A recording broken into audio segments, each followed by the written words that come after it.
So recently there's been a lot of talk about Wuthering Waves and their overall situation whenever it comes to player popularity and also a bit of revenue. We're very soon fast approaching 1.4, which again I'm sure is going to be a very good update, and we're still yet to see any news on it whatsoever. Now, obviously we have had the drip marketing for Camellya and Lumi, which again I think is great, and Wuthering Waves has done a really good job of that. And by the time this video comes out, there might be something that has actually come out about the update, because again, we're expecting to see some kind of advertisement for it any day now, and also advertisement for future versions. And this was a problem that I wanted to talk about in Wuthering Waves, which is mainly to do with the advertising and marketing of the game, as well as a lot of people online kind of spouting a lot of misinformation about Wuthering Waves and their overall situation, especially financially, which I just think is completely wrong and kind of skews a lot of people's perspectives whenever it comes to Wuthering Waves. Now obviously this isn't everyone in the community or anything like that, it is just a small number of people that I've seen, dotted around Twitter and Reddit. Now I don't have any specific posts because I don't really want to, give any attention to some specific accounts,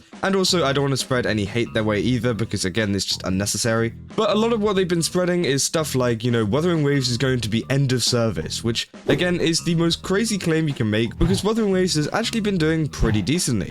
Now this comes all in the context of the upcoming Gacha revenue chart, which is set to come out in about 3 days time, which again, I don't follow on my channel anymore just because I don't think the information is accurate enough, and I prefer to follow some more kind of accurate sources that also upload a lot of data, not just every month. They upload it, every couple weeks or so. And well, obviously a lot of people do follow this Gacha revenue chart because it has been very popularized in the community, which has led to some people making predictions with them saying like games like Honkai Star and Genshin Impact are going to do very good, because again they have had some very good banners, and saying that games like Wuthering Waves is going to be end of service. Now I don't know if they know exactly what end of service means, but in my opinion I don't think they actually know what it is, because if we saw whenever the Shorekeeper actually released, it actually helped to create a 292% revenue spike on version 1.3 launch day, which pretty much gave Wuthering Waves 2.4 million on September 29th, which again is absolutely amazing. And I think that 2.4 million at the lowest is still enough to run a gacha game, and people are being way too overdramatic about it. So throughout the rest of this video, we're going to be going through some other kind of examples of what Wuthering Waves may be doing wrong and what they could be improving on, to help give a little talk about,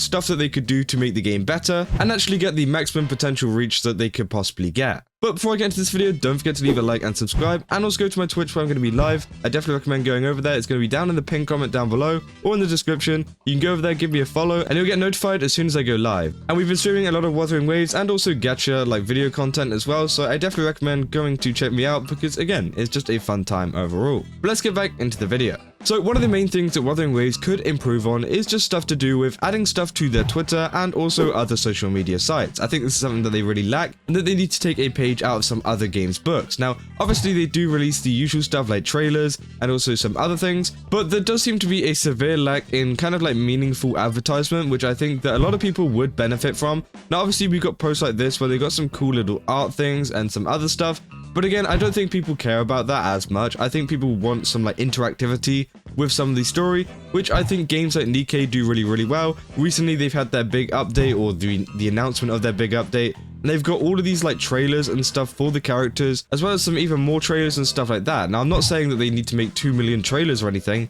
but I definitely think that games like Nikke are a good example of how companies can advertise a character early. For example, they're kind of advertising a lot of characters and skins really, really early, even if they haven't released yet, which again, I think is great. I think that Kuro Games really need to take into account that, they've got a lot of really exciting characters coming up, and they shouldn't be afraid to kind of release the information for it, because as I said, we're still waiting for a lot of this stuff to come out about 1.4 and Camellya and stuff like that, because we haven't heard a single thing about Camellya. Now, what they could be doing in the meantime, I'm not saying that they should be releasing a full character trailer or anything like that, because again, that is saved for a couple days before release, but I definitely think they should be releasing some more art, some more kind of, conversations about her, or even just kind of mini trailers which kind of showcase her off a little bit. It doesn't have to, showcase off any kind of talents or skills or anything like that that's featured in the game, but I definitely do think they should kind of add a lot more stuff to do with her whenever we've got something like a rerun banner going on. Now, I don't blame them for not advertising it if there is a limited character that needs to take priority over the top of that, such as the Shorekeeper,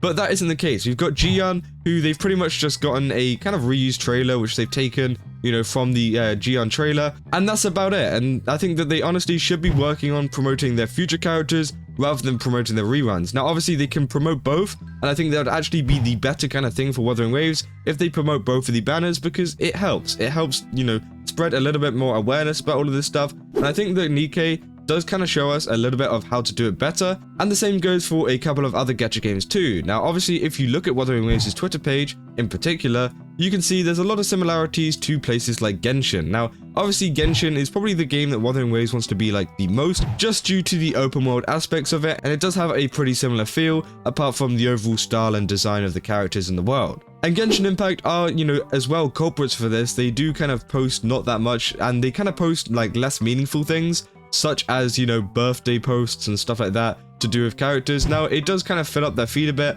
and keeps them on the algorithm, but I definitely think they could be doing a bit more as well. And they only kind of release announcements whenever some events come out and stuff like that, which, you know, Wuthering Waves also do, and it seems like they are trying to imitate them a little bit. So yeah, hopefully we can see some kind of change in that in the future. I definitely want to know if you guys think that there should be any changes to the social media site, and just social media sites in general. Doesn't have to be Twitter, it could be YouTube or TikTok or something like that, to kind of reach out to their audience, because I definitely think there could be more done there. So definitely let me know down in the comments if you guys have any ideas for, you know, what they could improve on as well. That was just one of the things that I had in mind. But that's not to say that Wuthering Waves is advertising badly or anything. I think they are just advertising the game itself badly. They've been to like Tokyo Game Show, which again was absolutely amazing, and it was great that they could get a seat there and they could actually have a whole booth, and apparently it did look really, really good and probably brought over a lot more players, which again is a very good way to advertise your game, especially to an audience that you kind of want to tap into. Obviously Japan, you know, they really want to kind of tap into that audience ever since the whole Japanese mistranslation issue, which again I think is great. And the same goes for the Korean event that was going on as well, you know, them being the main sponsors of a massive event over in, I think it was in Seoul. I definitely think that is a step forwards, and obviously it shows you how much money Wuthering Waves and Kuro Games do have, because if they can afford being the main sponsor of an entire convention, I think, you know, they aren't doing too badly whenever it comes to cash. And that's why I think the whole argument of people saying that it's end of service is so stupid. And not only like in-person events, but they've also got, you know, collaborations going on, which I've talked about a lot on this channel with GS25 and also some other massive companies, which I definitely think is a very, very good thing. We had the National Geographic one as well recently. So again, it seems like they are kind of building their rapport whenever it comes to advertisement with other companies.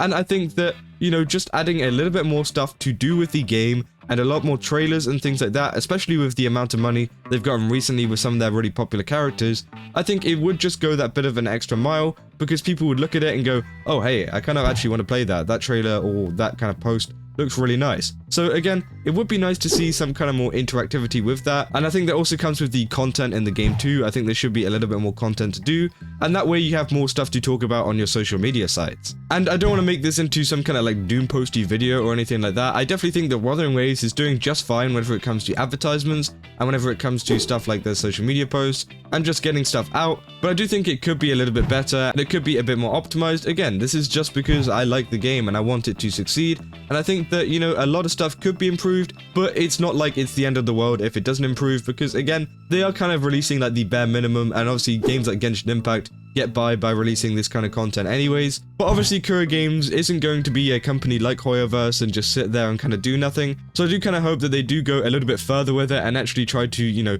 have some more creative advertisement behind it, especially like the games we've seen with Zelda Zone Zero recently with the whole bunny stuff. That definitely blew up. So maybe if they could do something similar to that, I think that would be a real benefit for the game and it'll bring in a lot of players. And finally, I just wanted to say about the PlayStation version as well. I definitely think, you know, bringing this out will help to bring in a lot of players as well. And maybe they're holding off, you know, on advertisement and stuff like that because of the PlayStation version. They don't want them to miss out. But again, I definitely think they should get on it straight away. And whenever the PlayStation version comes out, if that's next update or, you know, the update after that, I definitely think it's going to bring in a big influx of new players that are going to play the game. And hopefully we do get to see more news on it, because again, there is still no news on it. We don't know when it's going to be coming out. But all of this stuff just kind of adds together, and I definitely think that it is an issue in Wuthering Waves, but it's nothing to be too worried about, especially the people that are saying that the game's end of service. Like, brother, it's not end of service, it's doing just fine. I definitely think with a lot more characters coming out like Camellya, like Lumi, all of these really, really popular characters that have been, you know, kind of doted on over Twitter,